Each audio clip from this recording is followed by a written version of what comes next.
নমস্কার, আপনারা দেখছেন চ্যানেল এবিসি। আমি বিজয়, আর প্রত্যেক দিনকার মতো আপনাদের সামনে উপস্থিত হয়ে গেছি। আজ আমি আপনাদের সঙ্গে এখন আলোচনা করব 29শে মার্চ 2025 শনি তার রাশি পরিবর্তন করে মীন রাশিতে প্রবেশ করতে চলেছে। আর এই শনি মীন রাশিতে 2.5 বছর সময়কাল অবস্থান করবে। তাই এই 2.5 বছর সময়কালের মধ্যে কাদের জীবনে কর্মক্ষেত্রে বড় থেকে বড় পরিবর্তন আসতে চলেছে সে বিষয়ে মুখ্যত আলোচনা করার চেষ্টা করব। দেখুন, আমি কতগুলো স্টেপে কতগুলি সূত্র জানাবো, যেই সূত্রগুলি আপনারা স্টেপ বাই স্টেপ আপনাদের জন্মছকে জন্মকুষ্ঠিতে দেখে আপনারা নিজেরাই জানতে পারবেন আগামী 29শে মার্চ 2025 থেকে 2.5 বছর সময়কাল অর্থাৎ শনির মীন রাশিতে অবস্থানকালীন সময়কাল কর্মজীবনে কি শুভ পরিবর্তন এবং কি অশুভ পরিবর্তন আপনাদের ক্ষেত্রে আসতে চলেছে। দেখুন, যাদের দশমাংশ ছকে শনি কর্কট, বৃশ্চিক এবং মীন রাশিতে অবস্থান করছে তাদের কর্মজীবনে বড় থেকে বড় পরিবর্তন আগামী 2.5 বছরে লক্ষণীয় হতে দেখা যাবে। মাথায় রাখতে হবে, জন্মছক নয়, এটি জন্মছকের আরেকটি পার্ট, অর্থাৎ দশমাংশ ছকের আপনাদের শনিকে দেখতে হবে শনি কোথায় রয়েছে।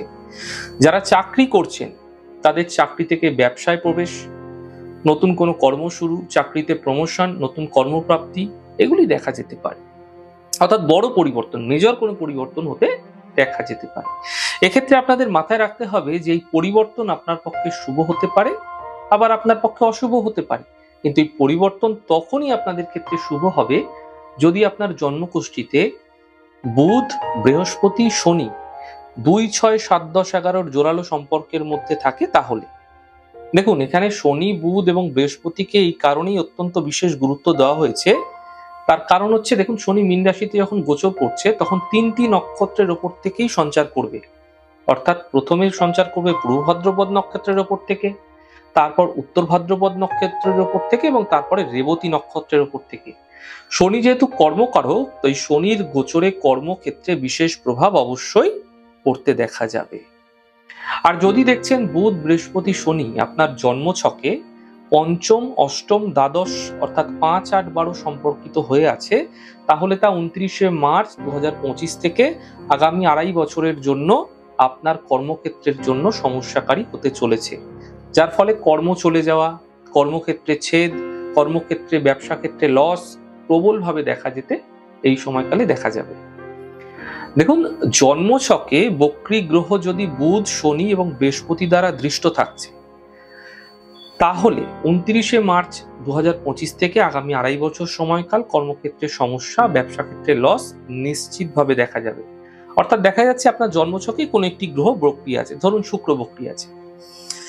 তো যদি বক্রী গ্রহ বুধ, শনি এবং বৃহস্পতি দ্বারা কোনোভাবে দেখা যাচ্ছে বৃহস্পতির পঞ্চমে কোনো বক্রী গ্রহ রয়েছে, বৃহস্পতি তাকে দৃষ্টি দিচ্ছে, সেক্ষেত্রেও কিন্তু এই বৃহস্পতি আপনাকে সমস্যায় ফেলতে পারে। বৃহস্পতির উপর থেকে শনির গোচরকালীন কিন্তু আপনার কর্মজীবনে সমস্যা আসতে পারে।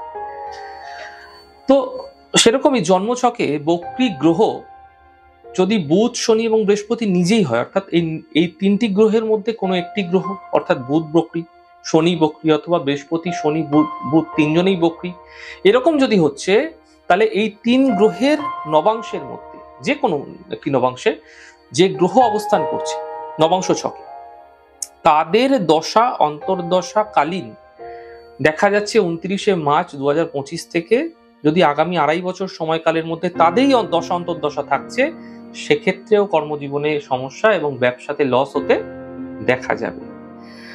এক্ষেত্রে বলে রাখি, যারা বিশেষত ব্যবসায়ী আছেন, নতুন ব্যবসা করতে যাচ্ছে, এরকম ধরনের কম্বিনেশন, যে কম্বিনেশন বললাম, যদি এরকম ধরনের কম্বিনেশন জন্মছকে পাওয়া যাচ্ছে, তাহলে নতুন ব্যবসা আরম্ভ করা থেকে বিরত থাকাই শুভ হবে এই সময়কালের মধ্যে। নচেত হঠাৎ করে ব্যবসা ক্ষেত্রে বড় ধরনের আর্থিক লস হওয়ার সম্ভাবনা তৈরি হতেও দেখা যাচ্ছে। আসবো 5 নম্বর পয়েন্টে। দেখুন, কারকাংশ লগ্ন ছক। কারকাংশ লগ্ন ছক সাপেক্ষে যদি দেখা যাচ্ছে দশমাংশ ছকের যে দশমপতি, দশমাংশ ছকের যে দশমপতিটি সেটি কারকাংশ ছকে যদি শুভ অবস্থানে থাকছে এবং 5, 8, 12 সংযোগ কোনোভাবে তার ক্ষেত্রে থাকছে না, বিশেষত 2, 6, 7, 10, 11 সংযোগ থাকছে, তাহলে কর্মজীবনের সাফল্য মিলতে কর্ম পরিবর্তন হলেও তা লাভকারী হবে দেখা যাচ্ছে কর্ম নতুন কোনো জায়গায় প্রবেশ করেছেন, সেটা আপনার ক্ষেত্রে লাভকারী হবে। কর্মের স্থান পরিবর্তন হয়েছে, তা আপনাদের ক্ষেত্রে লাভকারী হবে। কর্মক্ষেত্রে প্রমোশন হতে পারে, ব্যবসায়ীদের ক্ষেত্রে ব্যবসায় সাফল্য মিলতে দেখা যাবে। নতুন ব্যবসা আরম্ভ করলেই আগামী 2.5 বছর সময়কাল আপনাদের ক্ষেত্রে ভালো ফল মিলতে দেখতে পাবে।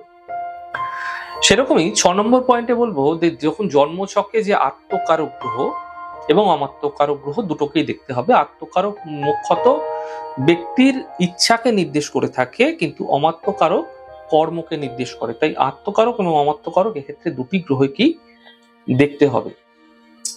জন্মছকে এই দুটি গ্রহ যদি বুধ, শনি এবং বৃহস্পতি 3টি গ্রহের মধ্যে কোনো একটি গ্রহ হয়, অথবা এই 3টি গ্রহের নক্ষত্র সংযোগে থেকে পঞ্চম, অষ্টম, দ্বাদশ সম্পর্কিত হয়, তাহলে তা আপনার কর্মক্ষেত্রের জন্য আগামী 2.5 বছর ক্ষেত্রে কিন্তু শুভ নয়। কর্মক্ষেত্রের সমস্যা, ব্যবসার ক্ষেত্রে লস, কর্মহানি এগুলো কিন্তু দেখা যেতে পারে।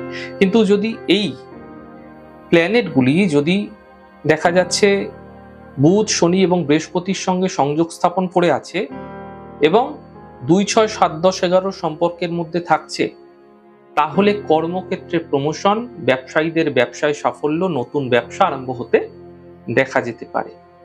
তাহলে আপনারা বুঝতেই পারলেন যে জ্যোতিষের বিভিন্ন সূত্র জন্মছকে প্রয়োগ করে আমরা সহজেই জেনে ফেলতে পারি শনির মীন রাশিতে থাকা সময়কালে কর্মজীবনে বড় কোনো পরিবর্তন, তার শুভ এবং অশুভ কি হতে চলেছে। তাই আমাদের জন্মছকটা খুব সাধারণভাবে অ্যানালিসিস কিভাবে করা যেতে পারে এবং কিভাবে ধরা যেতে পারে যে আগামী 2.5 বছর সময়কালে শনি আমাদের কর্মক্ষেত্রে, কর্মজীবনে কি মেজর রোল প্লে করতে চলেছে, কি সমস্যা দিতে চলেছে, কি সাফল্য দিতে চলেছে কর্মক্ষেত্রে, সে বিষয়ে।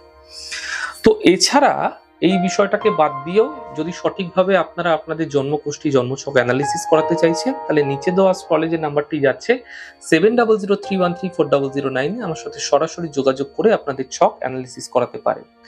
আমাদের এই ছোট ছোট উপস্থাপনা আপনাদের যদি ভালো লেগে থাকে, সেক্ষেত্রে লাইক করতে, কমেন্ট করতে, সাবস্ক্রাইব এবং শেয়ার করতে বন্ধুদের সঙ্গে ভুলবেন না। অনেক ভালো, সুন্দর, সুস্থ থাকুন। আগামী পর্বে দেখা হবে। নমস্কার।